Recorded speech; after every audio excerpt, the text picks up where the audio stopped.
Bismillahirrahmanirrahim. Assalamualaikum warahmatullahi wabarakatuh.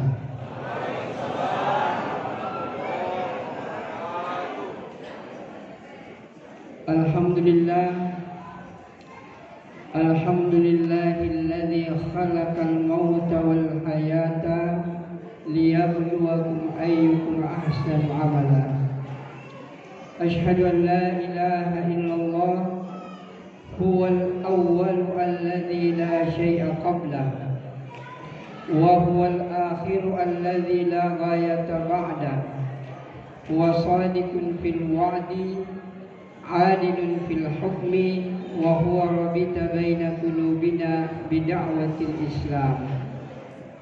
Wa ashhadu anna sayyidana wa nabiyyana Muhammadan abduhu wa rasuluh alladzi ballagha ar-risalah wa addal amanah wa nasahal ummah wa jahada fillahi haqqa jihadih. Allahumma salli ala hadzal nabiyil karim wa ala alihi wa ashabihi wa man tabi'ahum bi ihsanin ila yaumiddin. Qala Allah ta'ala fi kitabihil karim wa huwa asdaqul qailin.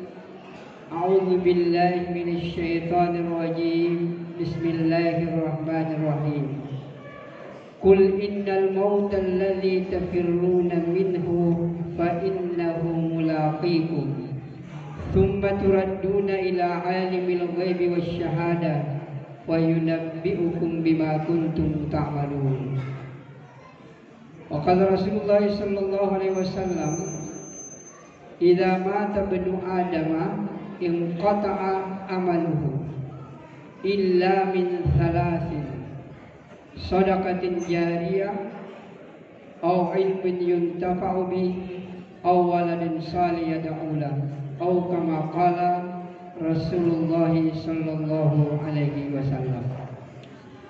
Ibu-ibu, bapak-bapak, hadirin hadirat jamaah tazkiratul maut rahimakumullah. Pertama-tama marilah kita senantiasa bersyukur kehadiran Allah Subhanahu wa taala bagi kita yang masih Allah pinjamkan hidup umur. Masih Allah beri kita kesempatan untuk hidup. Semoga Allah Subhanahu wa taala senantiasa memberikan rahmat dan hidayahnya kepada kita semua. Dan lebih awal saya mohon kepada kita semua, mari kita menundukkan kepala. Kemudian kita berdoa kepada Allah Subhanahu wa taala, kepada almarhumah Hajjah Hasnah Haji Batak yang saya banggakan dan kita banggakan semua. Mari kita ikhlaskan lebih awal. Kita baca surah Al-Fatihah kepada beliau.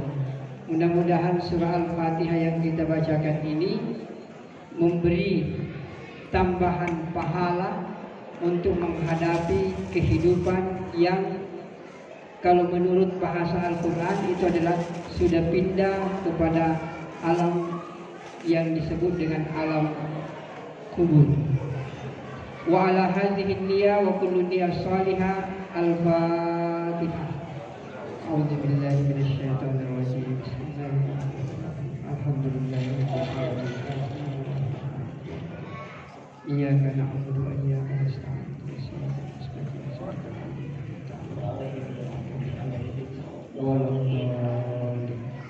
Amin ya rabbal alamin.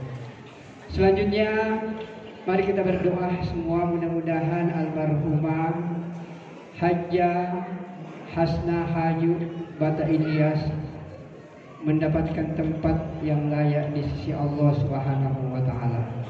Amin ya rabbal alamin. Ibu-ibu, bapak-bapak, hadirin tazkiratul maut rahimakumullah. Sesungguhnya kematian ini adalah sesuatu yang niscaya. Ayat yang saya bacakan tadi, Allah berfirman, "Qul innal mautal ladzi tafirruna minhu fa innahu mulaqikum." Sesungguhnya kematian yang banyak manusia itu lari atau tidak siap menghadapi kematian. Allah katakan sebenarnya bukan kematian bukan kita yang cari kematian, tetapi kematian itulah yang akan mendatangi kita. Fa innahu mulaqikum, sesungguhnya kematian itulah yang akan datang kepada kita. Tsumma turadduna ila alimil ghaibi wasyahadah, kemudian kita akan dikembalikan kepada yang mengetahui yang gaib dan yang nampak. Fayunabbi'ukum bima kuntum ta'malun, kemudian kita akan diberitahu segala sesuatu yang pernah kita kerjakan di dunia ini. Hadirin sidang jamaah Tazkiratul Maut rahimakumullah, kalau kita cermati ayat yang disampaikan tadi oleh sebelum saya ceramah ini, itu sebenarnya orang yang meninggal dunia itu sebenarnya tidak mati, tapi dia hidup di alam yang lain. Ayat tadi mengatakan bahwa janganlah menyangka bahwa orang yang meninggal itu mati, tidak, tapi dia hidup di sisi Allah. Dan orang-orang yang hidup seperti kita sekarang ini tidak merasakan itu. Jadi dia pindah kepada kehidupan yang lain. Maka hadirin yang dimuliakan oleh Allah Subhanahu wa taala, dan perlu kita pahami bersama bahwa saya, ibu-ibu dan bapak-bapak, kita pun akan menghadapi hal yang seperti itu. Kita pun akan meninggalkan dunia ini dan pindah ke alam yang sementara sekarang ini haja hasna haju. Semua yang telah meninggal dunia itu sudah berada di alam yang disebut dengan alam kubur atau alam barzakh. Maka hadirin yang dimuliakan oleh Allah Subhanahu wa taala, jadi sekali lagi kematian ini adalah sesuatu yang niscaya. Semua kita akan menghadapi yang namanya kematian ini. Saya pasti mati, ibu-ibu pun juga akan meninggalkan dunia pada ini. Cuma persoalannya sekarang ini sebenarnya nggak perlu kita takut dengan kematian, karena kematian ini memang nggak perlu ditakuti. Karena orang yang takut mati juga mati, orang yang berani mati juga memang mati, orang yang tidak mau mati mati juga, orang yang tidak mau mati mati juga. Yang jelas kematian ini sesuatu yang pasti akan datang, tidak perlu kita takuti. Justru saya pernah membaca satu literatur yang menjelaskan bahwa sebenarnya kematian ini indah. Keindahan yang sesungguhnya itu adalah ketika kita dijemput oleh kematian. Indah sekali itu. Cuma persoalannya adalah apakah kita punya bekal untuk menghadapi kematian ini. Ini yang penting. Di sini yang penting. Maka hadirin yang dimuliakan oleh Allah Subhanahu wa taala, perlu saya ingatkan lebih awal bahwa kita ini manusia, itu bukan makhluk dunia. Ini selalu kita perlu tekankan. Manusia sebenarnya bukan makhluk dunia. Manusia ini adalah makhluk akhirat yang hanya mampir sebentar di dunia, sebentar sekali. Nabi SAW menjelaskan, a'maru ummati baina sittin wa sab'in. Umurnya umatku, kata Nabi, itu paling 60 atau 70 tahun, sebentar sekali. Bahkan kalau kita pakai ayat, konversi ayat, dalam ayat Allah berfirman, wa inna yawman inda rabbika ka alfi sanatin mimma ta'udun. Satu hari kemudian itu sama dengan 1000 tahun ukuran dunia. Satu hari kemudian sama dengan 1000 tahun ukuran dunia. Jadi kalau 1000 dibagi 24, karena satu hari itu 24 jam, hasilnya itu adalah 41,6.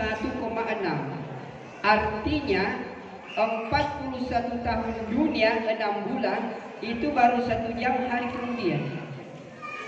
Jadi kalau tadi disampaikan bahwa Haja Hasnah Haju ini, Batak Ilyas ini, itu umurnya sekitar 77 tahun, itu berarti dia hidup di dunia hampir 2 jam saja. Karena 41 tahun itu 1 jam hari akhirat. Jadi kalau 77 jam, 77 tahun itu hanya 1 jam 50 menit. Satu waktu yang sangat pendek, Pak. Apa artinya waktu 2 jam di dunia ini dengan kehidupan yang kekal abadi di akhirat? Di akhirat itu bukan 1 miliar tahun, bukan 1 triliun tahun, tapi Allah katakan khalidina fiha abada, mereka akan kekal selama-lamanya. Jadi kehidupan di dunia ini sekali lagi kehidupan yang sangat pendek, dan perlu dipahami kehidupan kita di dunia ini hanya 1 kali ini saja. Tidak mungkin kita mengulang yang kedua kalinya. Beda dengan sekarang ini, karena di kampus kami baru selesai penerimaan mahasiswa. Mungkin tanggal 29 Senin baru pembukaan kuliah umum. Kita terima hampir 5.000, sekitar 5.000 mahasiswa. Itu yang tidak, dulu pendaftarnya ada sekitar 50.000. Yang gagal ini masih bisa mengulang. Yang mau mendaftar polisi, mendaftar tentara, mendaftar ASN, kalau tidak berhasil itu masih bisa mengulang. Tapi ibu-ibu dan bapak-bapak saya, kita hidup di dunia ini hanya 1 kali ini saja. Kalau kita gagal melaksanakan tugas kekhalifahan kita gagal untuk melaksanakan tugas sebagai hamba, itu tidak mungkin kita mengulang. Karena kita hadir di dunia hanya 1 kali ini saja, dan waktunya sangat pendek, hanya sekitar 1 sampai 2 jam saja. Maka inilah yang harus diingatkan, bahwa kita manusia ini bukan makhluk dunia. Kita ini adalah makhluk akhirat yang akan hidup nanti selama-lamanya di akhirat. Hadirin yang mulia, kemudian di akhirat ini perlu kita pahami, di akhirat ini hanya 2 tempat. Yang pertama adalah tempat yang penuh dengan kenikmatan, yang sering kita sebut dengan surga. Yang kedua adalah tempat yang penuh dengan penderitaan, yang biasa kita kenal sebagai neraka. Ibu-ibu dan bapak-bapak jamaah takbiratul maut rahimahullah, di mana kita berada nanti, apakah di surga, apakah di neraka, ditentukan dalam kehidupan di dunia yang hanya 1 kali saja dan waktunya sangat pendek. Oleh karena itu saya ingin mengingatkan kepada diri saya dan juga kepada hadirin yang mulia, bahwa kehidupan di dunia bukan kehidupan main-main, tapi kehidupan yang menentukan bahagia selamanya atau sengsara tidak punya batas waktu. Hadirin jamaah takbiratul maut rahimahumullah, Allah Subhanahu wa taala menjelaskan dalam Al-Qur'an, wa hadainahun najdain, aku bentangkan kepada manusia hanya 2 jalan. 2 saja jalan, Pak. Karena tempat yang akan kita tuju hanya 2 saja. Maka kita semua ini akan menjadi calon-calon dari 2 tempat ini. Yang pertama, kita bisa menjadi calon penghuni surga, atau kita bisa menjadi calon penghuni neraka. Tidak ada calon yang lain. Jadi ibu-ibu dan bapak-bapak saya, kita ini adalah calon 2 persoalan. Kita bisa menjadi calon penghuni surga, dan kita juga bisa menjadi calon penghuni neraka. Tapi saya berdoa, mengharapkan semoga kita semua yang hadir di tempat ini menjadi calon-calon penghuni surga semuanya. Amin ya rabbal alamin. Cuma perlu dipahami, karena ini ada 2 jalan, maka yang perlu dipahami, apakah kita sudah melangkah ke tempat yang dikehendaki oleh Allah, yaitu surga. Saya ambil contoh sederhana supaya mudah kita pahami. Taruhlah kita sekarang berada di Makassar. Kalau kita di Makassar, kita mau ke Bulukumba misalnya. Bagaimana caranya kita ke Bulukumba? Tentu kita mengambil jalan menuju ke Bulukumba, kemudian menaiki kendaraan menuju ke Bulukumba, insya Allah bisa sampai ke Bulukumba. Kita melewati Goa, Takalar, Jeneponto, kemudian Bantai, insya Allah sampai ke Bulukumba.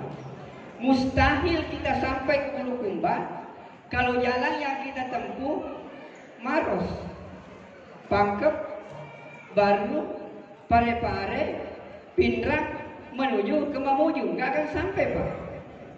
Ini logika. Jadi orang yang mau ke Bulukumba, tempuhlah jalan menuju ke Bulukumba, insya Allah pasti akan sampai ke Bulukumba. Mustahil kita sampai ke Bulukumba kalau jalan yang kita tempuh menuju ke Mamuju.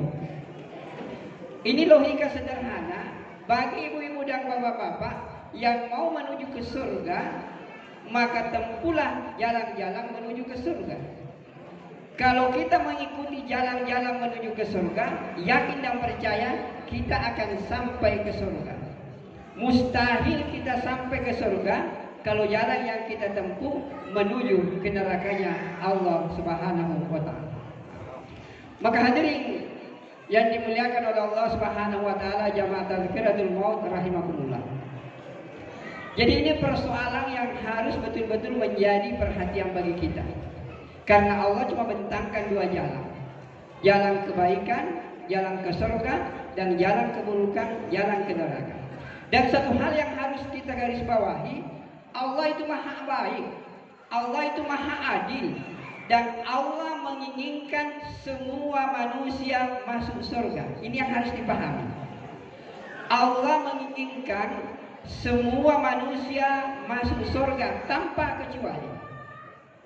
Cuman banyak manusia yang tidak mau masuk surga. Sehingga Nabi katakan, Nabi bahkan memperkuat ini. Nabi katakan, kullu ummati yadkhulunal jannah. Semua umatku, kata Nabi, pasti masuk surga. Jadi kalau kita betul-betul umat Nabi, yakin dan percaya pasti kita akan masuk surga. Illa man aba, kecuali yang tidak mau. Begitu Nabi mengatakan kecuali yang tidak mau, heran para sahabat. Ya Rasul, adakah orang yang tidak mau masuk surga? Maka Nabi dengan penuh kewibawaan menjawab, man ata'ani dakhalal jannah wa man asani faqad aba. Siapa yang taat kepadaku, itulah orang yang mau masuk surga. Dan siapa yang tidak taat kepadaku, itulah orang yang tidak mau masuk surga. Nah sekarang mari kita lihat diri kita masing-masing. Apakah kita sudah taat kepada Allah atau tidak?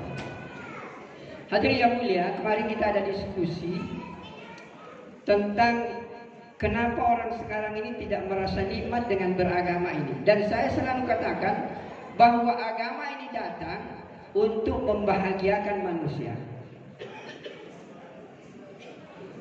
Dan Allah menginginkan semua orang manusia bahagia. Dan jalan kebahagiaan Allah buka selebar-lebarnya. Siapa yang mengikuti jalan kebahagiaan ini pasti akan bahagia. Tidak ada hubungannya dengan uang. Tidak ada kaitannya dengan pangkat. Tidak ada sangkut pautnya dengan status sosial. Yang jelas jalan yang Allah buka, semua manusia bisa melewatinya. Orang miskin yang tidak punya harta, tidak ada yang kenal, bisa melenggang masuk surga.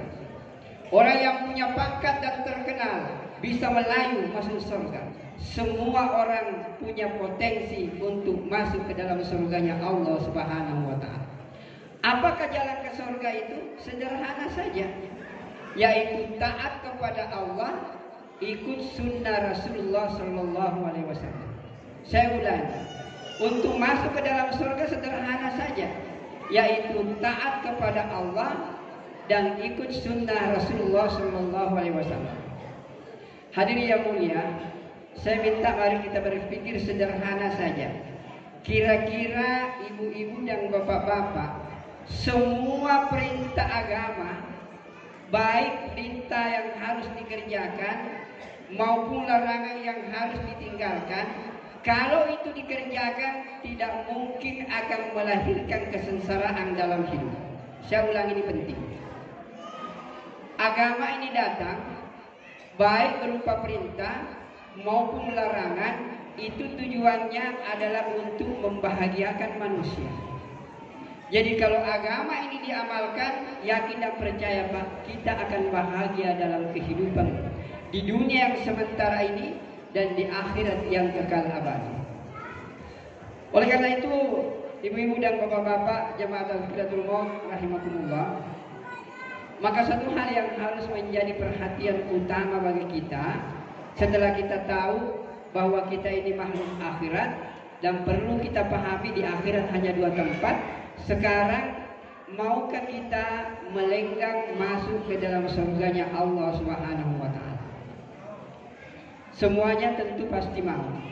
Tapi saya ingin nanti, biasanya Pak, kalau saya bertanya, kalau ada, mari kita coba-coba. Kira-kira ibu-ibu dan bapak-bapak, tolong tunjukkan satu amal di dalam Islam yang ibu dan bapak sudah amalkan rutin dalam 1 tahun ini. Mari kita lihat. Saya tidak minta banyak Pak. Kalau ibu dan bapak mau merasakan nikmatnya ini agama, mari kita merenung terhadap diri kita masing-masing. Kira-kira sudah adakah satu amal agama yang dalam 1 tahun terakhir ini kita amalkan dengan sungguh-sungguh? Mari kita lihat. Taruhlah sholat berjamaah 5 kali sehari semalam. Sudahkah kita laksanakan sholat berjamaah 5 kali sehari semalam di tempat azan dikumandangkan di awal waktu? Saya biasanya kalau tanya rata-rata jawabannya belum. Kemudian saya tanya, sudah adakah di antara ibu-ibu dan bapak-bapak dalam 1 tahun terakhir ini tidak ketinggalan sholat tahajud? Jawabannya mungkin kadang-kadang tahajud, kadang-kadang tidak. Sudah adakah di antara bapak-bapak dan ibu-ibu yang dalam 1 tahun terakhir ini sholat duhanya tidak pernah ketinggalan? Jawabannya kadang-kadang dia sholat, kemudian tidak. Sudah adakah di antara ibu-ibu dan bapak-bapak dalam 1 tahun terakhir ini setiap hari membaca Al-Quran? Bagi mereka yang punya uang, mempunyai duit, mempunyai harta, pertanyaan sederhana, sudah adakah amal yang Bapak kerjakan setiap hari bersedekah sekalipun hanya jumlahnya 10.000? Kan tidak. Jadi kalau belum ada amal agama yang kita kerjakan rutin, bagaimana kita mau melangkah dengan enak masuk ke dalam surganya Allah Subhanahu wa taala? Jadi oleh karena itu saya hanya mengharapkan agama ini datang Pak, itu untuk membahagiakan kita. Tetapi nanti kita akan bahagia kalau agama itu diamalkan. Agama yang akan memberi kebahagiaan adalah agama yang diamalkan, bukan agama yang dibicarakan, bukan agama yang ditablik akbarkan, bukan agama yang diseminar internasionalkan, bukan. Agama yang akan memberikan ketenangan jiwa, yang akan memuluskan kita langkah menuju ke surga adalah agama yang diamalkan. Dan dengan mengamalkan agama, kehidupan akan nikmat, kehidupan akan bahagia di dunia yang sementara ini dan di akhirat yang kekal abadi. Maka hadirin yang dimuliakan oleh Allah Subhanahu wa taala, bahkan kalau saya mau bertanya sederhana Pak, saya yakin ibu-ibu dan bapak-bapak sudah mengerti semua yang namanya sholat isra. Ya, sholat isra itu persyaratannya sembahyang subuh berjamaah, kemudian habis sholat menunggu sholat isra. Sholat isra itu waktunya kira-kira 80 atau 90 menit setelah masuknya waktu subuh. Taruhlah misalnya sekarang subuh masuk waktu jam 5 ya, kurang 5. Berarti kalau itu ditambah 80 menit, berarti sholat isra itu jatuh pada jam 6.20 atau jam 6.15. Itu hanya sebentar saja kita menunggu. Kemudian berapa pahalanya? Itu lebih baik daripada haji mabrur, kemudian umrah yang diterima oleh Allah Subhanahu wa taala. Bahkan ibu-ibu dan bapak-bapak, saya biasa bertanya kepada anak-anak mahasiswa untuk menguji dan juga memberikan wawasan bahwa betulkah agama ini sudah masuk di dalam diri kita. Hadirin yang mulia, saya yakin kita semua sudah hafal hadisnya bahwa salat 2 rakaat sebelum subuh nilainya jauh lebih baik dibanding dengan dunia beserta seluruh isinya. Jadi saya ulangi, salat 2 rakaat sebelum subuh kata Nabi, khairum minad dunya wa ma fiha. Itu lebih baik dibanding dengan dunia beserta seluruh isinya. 2 rakaat. Berapa lama ibu-ibu, bapak-bapak kerjakan 2 rakaat? Bukan 10 menit, Pak. Tidak 5 menit, 2 menit saja. Bapak tidak yakin? Coba Pak, kalau ada tertulis di situ iqamat 2 menit, nabala mau apa tuh Pak? Ngedentu mau iya. 1 menit setengah saja masih dia bisa dapat itu. Jadi 2 menit itu di depan subuh nilainya lebih baik daripada dunia beserta seluruh isinya. Kadang-kadang saya tanya kepada anak-anak mahasiswa, nah itu HP-mu berapa harganya? Ada yang bilang 3 juta, ada yang 7 juta. Bahkan kalau orang tuanya agak bagus, dia punya HP-nya sampai 20 juta. Saya bilang begini, kalau HP kamu hilang, anak-anakku semua pusing gak? Dia bilang pusing Ustaz, gelisah. Sampai kapan? Sampai ada lagi HP baru. Ya. Coba Pak, kita berpikir, kalau HP hilang luar biasa pusingnya. Tapi saya tanya baik-baik, kalau ibu dan bapak kelupaan untuk salat sunat 2 rakaat, apa kita pusing? Atau gelisah? Kan kita anggap biasa-biasa saja. Antara salat subuh sunat dilakukan atau tidak, biasa-biasa saja. Padahal berapa nilainya Pak itu salat sunat subuh? Lebih baik dari seluruh pabrik HP yang ada di dunia. Lebih baik daripada semua harta yang ada di dunia. 2 rakaat. Tapi kenapa tidak masuk di hati kita? Inilah yang harus menjadi persoalan besar bagi kita, karena kita belum meyakini betul bahwa agama ini akan mengantarkan kita bahagia di dunia dan di akhirat. Maka hadirin yang dimuliakan oleh Allah Subhanahu wa taala, jadi satu hal tadi saya katakan bahwa Allah menginginkan kita masuk surga semuanya, tapi banyak orang yang tidak mau masuk surga. Kadang-kadang di mahasiswa itu banyak Pak protes-protes kalau saya sampaikan. Dia bilang, Ustaz, kalau Allah menghendaki kita masuk surga, kenapa Allah juga bikin neraka? Kalau Allah menghendak membuat neraka, tentu juga Allah menghendaki ada orang masuk neraka. Logikanya bisa diterima Pak, tapi dengan logika sederhana itu pun juga bisa dibantah. Mari kita lihat, tidak usah jauh-jauh Pak, karena kita ini naudzubillah di Indonesia ini adalah terjadi malapetaka besar. Mudah-mudahan ini berakhir dan tidak muncul selanjutnya. Coba tanya Pak polisi, coba tanya pemerintah, coba tanya orang yang berkompeten di setiap negara, mulai daripada bawah. Kalau kita di sini mulai dari kabupaten, provinsi sampai ibu kota negara, pemerintah membuat yang namanya penjara. Pertanyaannya, apakah pemerintah ini membuat penjara supaya manusia masuk penjara? Jawabannya tidak. Tapi kenapa pemerintah bikin penjara? Jawabannya adalah penjara ini dibikin bukan supaya masyarakat masuk penjara, tetapi hanyalah menampung orang-orang yang tidak taat kepada aturan negara dan aturan pemerintah. Selama orang itu taat kepada aturan negara dan aturan pemerintah, mustahil orang itu masuk ke dalam penjara. Dengan logika sederhana seperti ini, bisa kita pahami bahwa Allah menciptakan neraka bukan supaya manusia masuk neraka. Tapi kenapa Allah ciptakan neraka? Neraka itu hanya diciptakan untuk menampung orang yang tidak taat kepada Allah dan tidak taat kepada Rasul. Selama orang itu taat kepada Allah dan taat kepada Rasul, mereka pasti akan berbondong-bondong menuju ke surganya Allah Subhanahu wa taala. Hadirin jamaah Tazkiratul Maut rahimakumullah.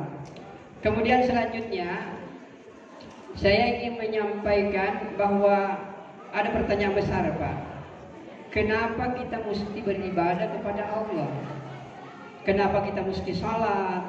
Kenapa kita mesti puasa? Kenapa kita mesti baca Quran, tahajud dan lain sebagainya? Satu hal yang harus kita yakini, bahwa semua perintah Allah yang ada dalam Al-Quran, kalau itu diamalkan oleh manusia, tidak ada sedikit pun efeknya kepada Allah. Jangan dikira bahwa kalau kita laksanakan ini perintah agama, Allah naik derajatnya. Dan kalau orang tidak lagi melaksanakan perintah Allah, Allah turun derajatnya. Tidak sama sekali. Inilah bedanya antara aturan pemerintah dengan aturan Allah. Kalau aturan yang kita kenal sekarang ini, yang berupa undang-undang, siapa yang menggolkan itu undang-undang, itu yang akan mempunyai banyak untung ketika undang-undang itu dilakukan. Makanya kita lihat kadang-kadang di orang-orang terhormat kita punya berkelahi, bertengkar hanya untuk menggolkan satu undang-undang. Sebab kenapa? Siapa yang banyak idenya masuk dalam undang-undang itu yang akan diuntungkan kalau dia undang-undang itu dikerjakan. Tetapi Al-Quran, undang-undang dari Allah ini, kalau undang-undang ini dikerjakan, tidak sedikit pun efeknya kepada Allah. Semua efeknya kepada manusia yang melaksanakan itu undang-undang. Hadirin yang dimuliakan Allah Subhanahu wa taala, satu dunia orang salat semuanya, Allah tidak naik derajatnya. Tidak ada lagi orang yang mau salat, Allah pun tidak turun derajatnya. Allah agung dengan keagungannya, Allah mulia dengan kemuliaannya, tidak ada hubungannya dengan ibadah manusia. Semua ibadah yang dikerjakan manusia sebenarnya bukan untuk Allah. Sekalipun saya harus mengatakan apapun yang kita kerjakan untuk Allah. Tetapi kita salat ada pahalanya. Pahala itu untuk siapa, Pak? Untuk kita, bukan untuk Allah. Allah tidak butuh pahala. Kita baca Quran ada pahalanya. Kita puasa ada pahalanya. Kita berzakat ada pahalanya. Semua yang kita kerjakan ada pahalanya, dan itu bukan untuk Allah, tapi untuk kita semua. Jadi oleh karena itu saya ingin sampaikan kepada kita semua bahwa kalau amal agama ini kita kerjakan, maka semuanya akan kembali kepada kita, bukan kepada Allah Subhanahu wa taala. Maka hadirin yang dimuliakan oleh Allah Subhanahu wa taala, baiklah kita masuk kepada yang lebih menukik lagi, bahwa karena kita ingin meninggal dunia, maka persiapannya betul-betul harus mantap, Pak. Bahkan ibu-ibu dan bapak-bapak, orang yang mempunyai kedekatan dengan Allah, tidak ada, Pak, yang dirindukan kecuali dengan kematian itu.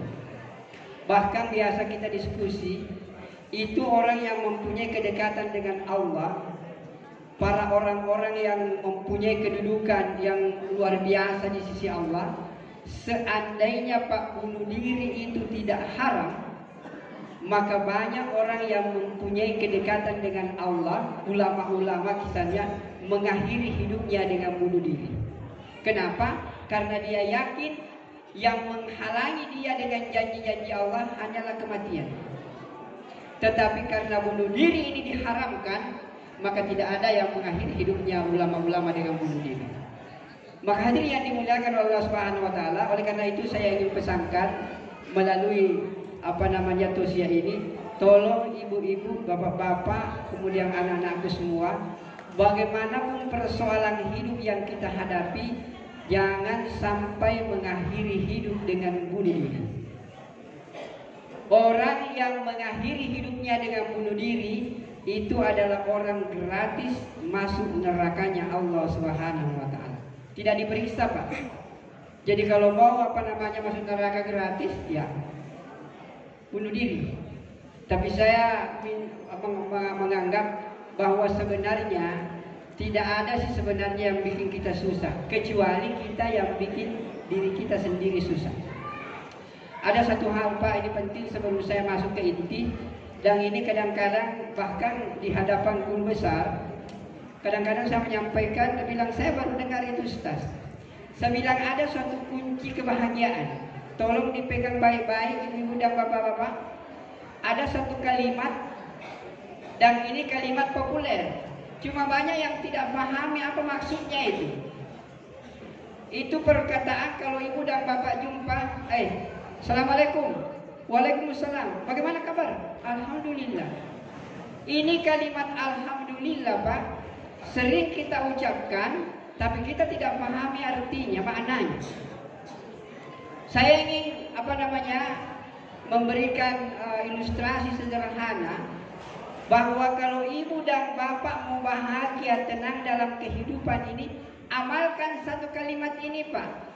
Amalkan ini satu kalimat, yaitu Alhamdulillah. Kalau ibu amalkan, bapak amalkan ini Alhamdulillah, tidak ada susah Pak dalam hidup ini. Apa artinya Pak Alhamdulillah? Segala puji milik Allah. Tapi apa maksudnya itu? Maksud daripada Alhamdulillah itu sederhana, yaitu tidak ada yang berhak dipuji kecuali Allah. Artinya setiap diri kita kalau enak menjalani hidup, keluarkan dalam diri kita keinginan untuk dihormati, disanjung dan dipuji, karena inilah sumber malapetaka. Saya ulangi, kalau ibu dan bapak mau enak dalam hidup ini, keluarkan dalam diri kita keinginan untuk dihormati, keinginan untuk disanjung, keinginan untuk dipuji, karena ini adalah sumber malapetaka. Kenapa Pak? Karena yang berhak dipuji hanya Allah. Alhamdulillah, dibalik juga walillahilham, sama saja artinya. Pujian itu hanya milik Allah, bukan untuk manusia. Dan ibu, kalau ibu dan bapak terapkan, enak ini Pak, tidak ada susah. Dan saya biasa lakukan ini. Dan harganya murah Pak, murah. Mari saya tunjukkan contoh Pak. Kalau ibu dan bapak amalkan ini kunci ketenangan dan kebahagiaan. Amalkan ini Alhamdulillah. Mari kita lihat. Ibu dan bapak tinggalkan rumah. Tasale bola Pak. Kita tinggalkan rumah dalam kondisi hati tidak mau dihormati, tidak mau disanjung, tidak mau dipuji. Enak maka itu jalan Pak. Ada yang hormat, Alhamdulillah. Tidak hormat, kita tidak urus, biasa sih. Karena memang kita tidak mau dihormati. Tapi coba bayangkan Pak, kalau ibu dan bapak kita sudah memakai pakaian yang mewah, kendaraan yang mewah, kemudian baju yang mewah, kemudian kita mau dipuji, dan tidak ada satu pun yang puji kita, sakitnya itu hati kita. Ya. Coba ibu, Pak, kalau datang ke pesta, saya tanya ibu-ibu, kenapa kita pakai baju baru? Kan bilang, bagusnya bajunya ini ibu, luar biasa. Tapi bagus memang ini. Dalam hatinya, aku cicil gini. Jadi yang mulia, kadang-kadang kita ini mau menyenangkan orang, tapi mau bikin susah diri kita sendiri.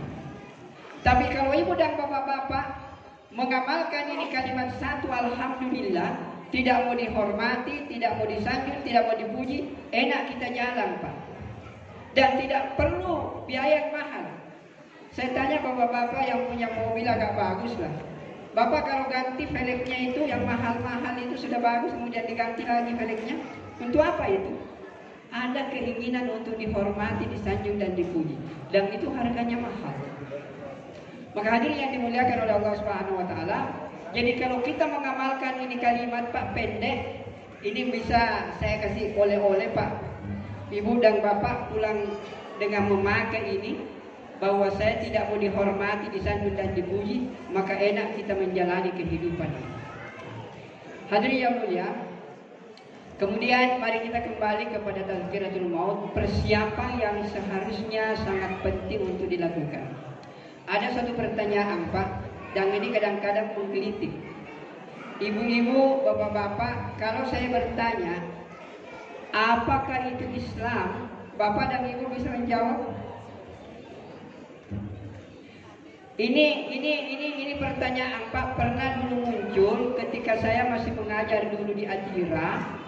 Ada pergantian pelajar antara Kanada dengan Indonesia. Hebatnya Pak itu mahasiswa dari Kanada, bukan mahasiswa pelajar. Waktu dia ujian di tempat itu ada di ruangannya, semua buku-buku ada di situ. Waktu dia dapat soal dari Kanada, dia menjawab itu soal Pak. Padahal tidak ada yang lihat, dia bisa nyontek dan lain sebagainya. Ketika ditanya, kenapa kau tidak lihat buku? Dia bilang, untuk apa? Saya membohongi diri saya. Kalau saya melihat buku, mungkin jawaban saya bisa benar. Tapi bagaimana pertanggung jawab akademiknya saya nanti? Jadi bayangkan Pak, ya terus ini mahasiswa tak, angka ini mengawas, kita mau catatan. Iya. Maka hadirin yang dimuliakan oleh Allah Subhanahu Wa Taala, ini mahasiswa ini dari Kanada Pak, ada pertanyaannya. Mudah-mudahan ini menggeliti kita. Pertanyaannya sederhana saja. Dia bilang begini, can you describe to me what is Islam? Apakah Bapak bisa menjelaskan kepada kami apa itu Islam? Kalau kira-kira pertanyaan ini Pak disampaikan kepada kita, apa itu Islam? Kita bisa jawab. Suatu pertanyaan sederhana, tetapi berat kalau kita belum pernah membaca hadisnya. Saya ingin menyampaikan sederhana. Suatu ketika Rasulullah Shallallahu Alaihi Wasallam sebenarnya duduk Pak bersama sahabat. Kemudian datang Jibril, langsung duduk di hadapan Nabi. Pertanyaannya sama. Fa'akhbirni anil Islam. Sampaikan kepada aku apakah itu Islam. Maka Nabi menjawab dengan antashhada an la ilaha illallah wa anna muhammadar rasulullah wa tuqimas salata wa tu'tiyaz zakata wa tasuma ramadana wa tahujjal baita in istata'ta ilaihi sabila. Inilah rukun Islam. Yang pertama syahadat, salat, zakat, puasa, haji. Ini harus ada bagi setiap orang Islam. Tetapi kalau kita lihat kenyataannya, hanya satu yang menonjol Pak. Tolong ibu-ibu kita semua, kalau satu ini kita pelihara Pak, insya Allah mulus kita menuju ke surganya Allah Subhanahu Wa Taala. Kita sudah syahadat semua. Ada 4 ini sebagai modal untuk kita menghadapi kematian. Yang pertama sholat, zakat, puasa, haji. Puasa ini nanti wajib dalam bulan Ramadan. Kemudian zakat nanti punya harta. Haji lebih-lebih. Tetapi ini sholat Pak, inilah yang menjadi tiang yang luar biasa. Dan inilah amal yang menjadi inti daripada agama ini. Bahkan saya bisa mengatakan, tolong diperhatikan Pak, ini inti. Bahwa kalau ibu dan bapak mau bahagia, kuncinya ada di dalam satu ini, yaitu tegakkan sholat dan pelihara sholat ini dengan baik. Kalau sholat ibu dan bapak pelihara, tidak ada susah dalam kehidupan. Kenapa kita biasa merasakan kesusahan? Karena sholat ini belum kita pelihara dengan baik. Dan mari kita lihat, ini sholat satu-satunya ibadah yang hanya bisa dikerjakan oleh manusia. Tolong diperhatikan Bapak Ibu, ini sholat satu-satunya ibadah yang hanya bisa dikerjakan oleh manusia. Tidak pernah kita lihat binatang sholat, tidak pernah kita menyaksikan burung-burung sholat, dan tidak pernah kita melihat tumbuh-tumbuhan sholat. Yang bisa mengerjakan sholat hanyalah manusia. Berdiri, ruku, i'tidal, sujud, ini tidak ada yang bisa kerjakan kecuali manusia. Inilah ibadah inti. Allah menciptakan manusia untuk beribadah. Ibadah yang paling tinggi nilainya adalah sholat. Maka kalau manusia tidak sholat, manusia menyalahi tujuan penciptaannya. Begitu hebatnya posisi sholat. Kemudian mari kita, kalau puasa Pak gampang. Puasa binatang bisa puasa. Biasa lihat ayam puasa Pak, gampang. Ambil meki ayam, kasih di kurungan, jangan kasih makan, jangan kasih minum, mulai fajar sampai terbenam matahari, terpaksa puasa Pak, bisa. Onta kalau dibawa keliling di Ka'bah, dia bisa keliling Pak. Tapi untuk salat tidak ada yang bisa kerjakan, hanyalah manusia. Oleh karena itu, salat ini adalah ibadah inti. Satu kali salat lebih baik daripada dunia beserta seluruh isinya. Dan inilah yang harus masuk ke dalam hati-hati kita. Maka hadirin yang dimuliakan oleh Allah Subhanahu wa taala, kemudian salat ini saya ini akan banyak berbicara Pak di sini karena inilah yang paling tidak diperhatikan umat. Saya tanya ke ibu-ibu dan bapak-bapak, di antara 4 rukun Islam ini, salat, puasa, zakat, haji, mana yang paling gampang dikerjakan? Salat Pak. Sebentar, 5 menit selesai Pak. Puasa 1 hari kita lapar. Naik haji luar biasa susahnya. Mengeluarkan zakat kita berusaha sungguh-sungguh baru dapat, baru dikasih keluar. Untuk salat ini tidak ada susahnya Pak. Dan tidak ada modalnya yang harus banyak, tidak. Mudah sekali, tutup aurat sudah bisa salat. Tapi kenapa salat ini berat sekali dikerjakan? Maka hadirin yang dimuliakan oleh Allah Subhanahu wa taala, Nabi bersabda bahwa salat ini adalah kuncinya surga. Bahkan saya ingat ada lagu Pak. Mungkin ibu-ibu dan bapak-bapak hafal ini lagu. Walaupun hidup 1000 tahun, kalau tak sembahyang tak ada gunanya. Itu hafal semua? Bahkan begini logikanya Pak, supaya kita paham. Sekalipun puasanya banyak, zikirnya banyak, baca Qur'annya banyak Pak, kalau tidak ada salat semuanya jadi nol. Saya ulangi penting. Dengan berdasar tadi dengan berbagai macam ayat dan hadis, sekalipun kita banyak puasa, zakat, haji, umrah, kemudian zikir, tapi kalau salat tidak ada, semua tidak ada nilainya. Semua itu adalah nol. Saya kalau 0 tambah 1000 0 tambah 1000 0 berapa hasilnya Pak? 0. 1 juta 0 tambah 1 juta 0 berapa hasilnya? 0. Kalau tidak ada satunya. Tapi kalau sudah ada 1 baru ada nolnya, sudah ada nilainya Pak. Salat sudah ada. Bapak bersedekah tambah 1 0 menjadi 10. Bapak menunaikan puasa tambah 1 0 sudah 100. Baca Quran tambah 1 0 dari 1000. Jadi semakin banyak amal yang kita kerjakan, semuanya punya nilai apabila angka 1-nya ada. Tapi kalau angka 1 tidak ada, semua nilainya adalah 0. Disinilah hebatnya yang namanya sholat.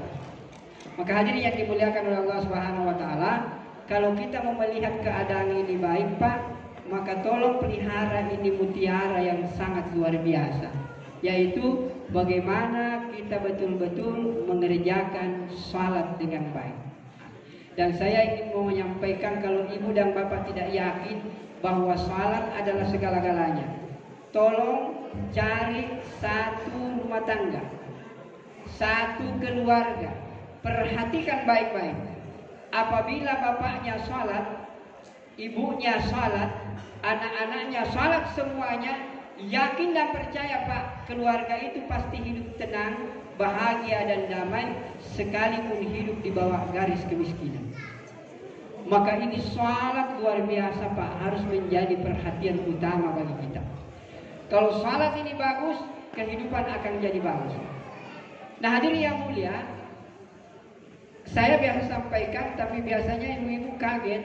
Saya bilang begini, satu saja anak kita Pak, tidak usah banyak, satu saja anak kita yang tidak salat, maka kedua orang tuanya akan bertanggung jawab di hadapan Allah Subhanahu wa taala. Satu saja Pak. Satu anak kita yang tidak salat, maka kedua orang tuanya akan ditanya oleh Allah di hari kemudian, kenapa anak kamu tidak sholat? Maka oleh karena itu Rasulullah menjelaskan, tidak ada yang paling ditekankan Nabi Pak di antara ibadah ini, puasa, zakat, haji, sholat, melebihi perhatiannya Nabi kepada sholat. Bahkan waktu Nabi meninggal dunia, apa yang diingatkan? As-salat, as-salat, as-salat. Pelihara baik-baik salat. Maka salat ini adalah kunci untuk menggapai kebahagiaan. Dan sekali lagi saya kembali tadi, kalau kita salat, maka ayat yang pertama yang kita baca setelah bismillah itu kembali kepada ayat kebahagiaan. Alhamdulillahi rabbil alamin. Maka hadirin yang dimuliakan oleh Allah Subhanahu wa taala, jadi kalau kita mau enak hidup ini, tolong perhatikan salat.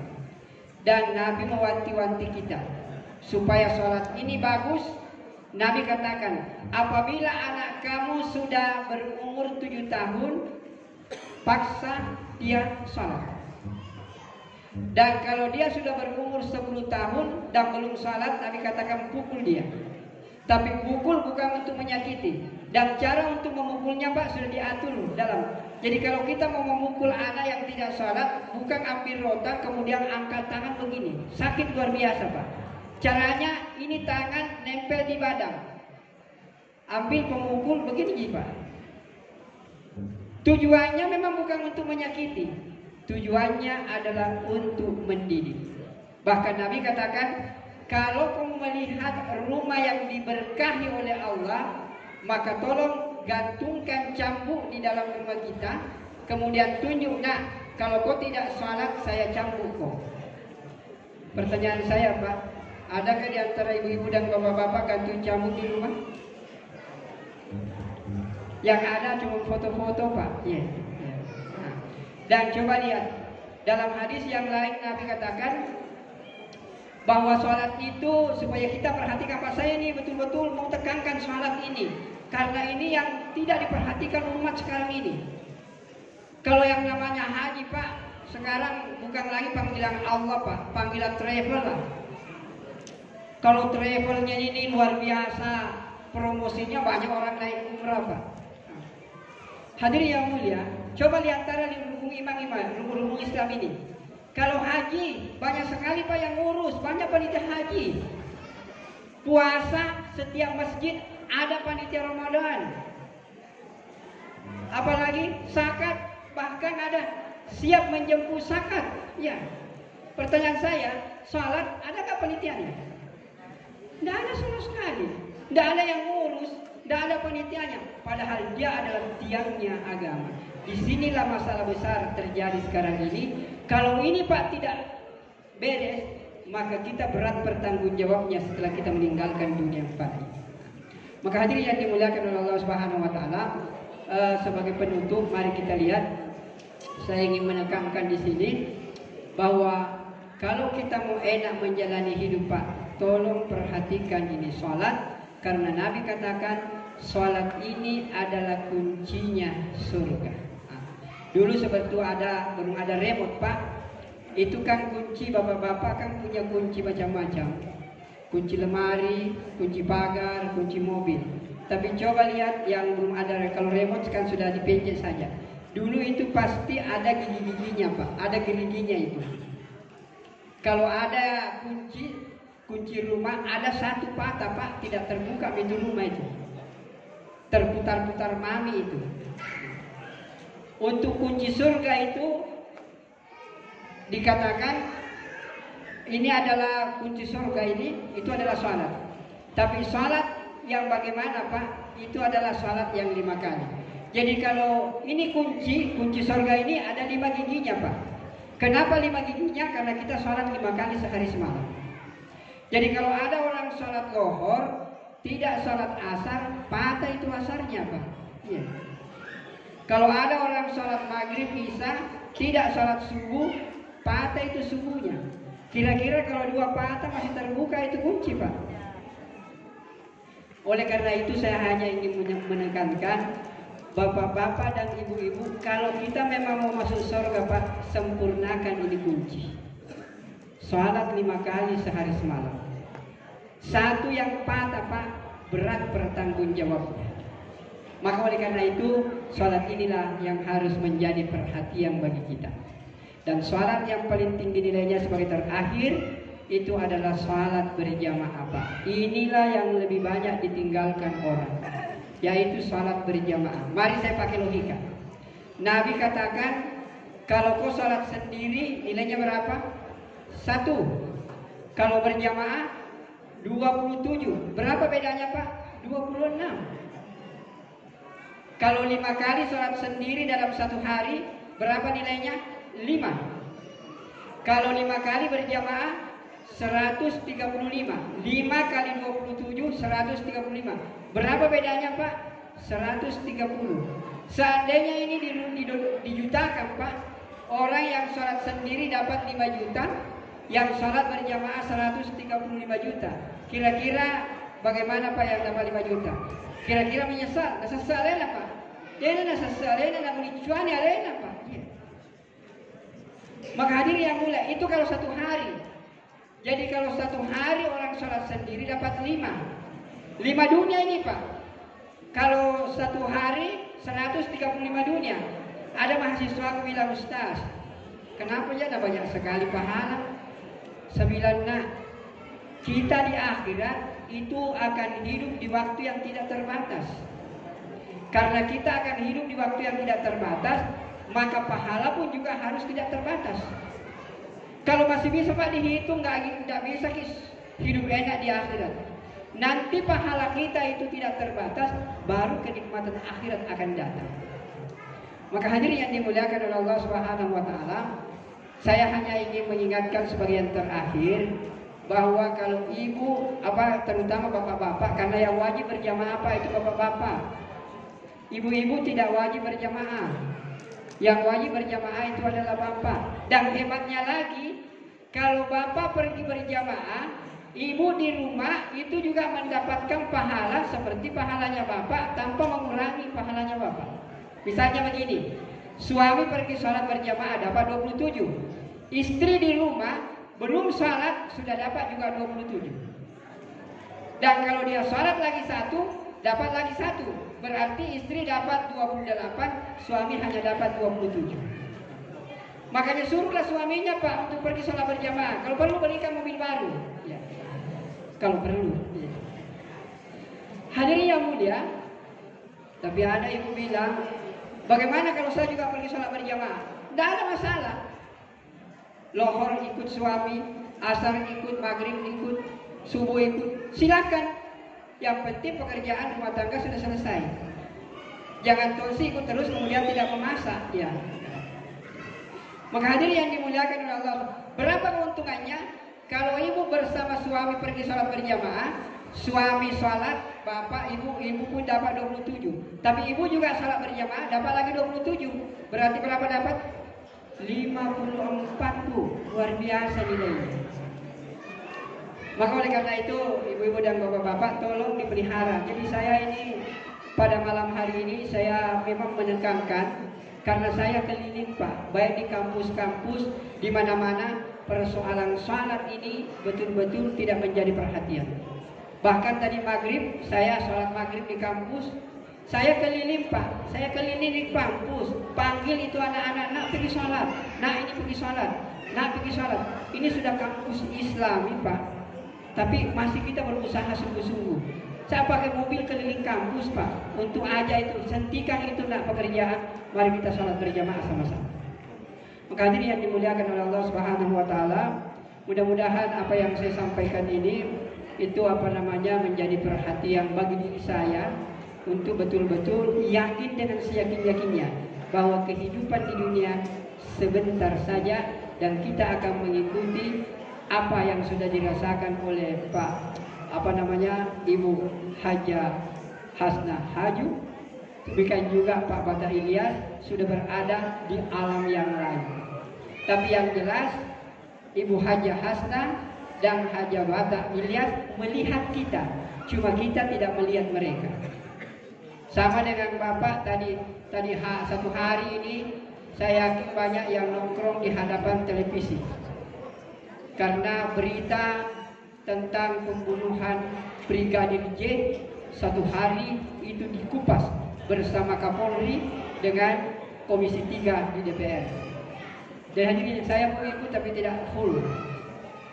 Hadirin yang dimuliakan oleh Allah Subhanahu wa taala, mudah-mudahan apa yang saya sampaikan menyadarkan saya bahwa suatu saat saya akan mengikuti jejak langkah Haji Bata Ilyas, bab Ibu Hajah Hasnah Haju akan meninggalkan dunia ini. Yang jelas, yang penting apa persiapan kita? Persiapan yang paling tinggi Pak adalah salat. Dan salat yang paling tinggi adalah salat berjamaah. Kalau salat berjamaah ini hidup Pak, yang kita percaya Islam akan jaya, Islam akan menjadi panutan, Islam akan menjadi kunci kebahagiaan bagi kita. Kuncinya pelihara ini salat. Mudah-mudahan Allah memberkati kita semua. Dan sekali lagi kepada ibu dan bapak, saya mohon sekali lagi, mari kita membacakan surah Al-Fatihah dari lubuk hati yang paling dalam kepada Ibu Hajah Hasnah Haju Bata Ilyas. Semoga Al-Fatihah kita menambah perbendaharaan beliau dalam penantian yang sangat panjang di kehidupan yang sementara dia rasakan. Wa ala hazihi niyah wa kullu niyah salihah. Al-Fatihah.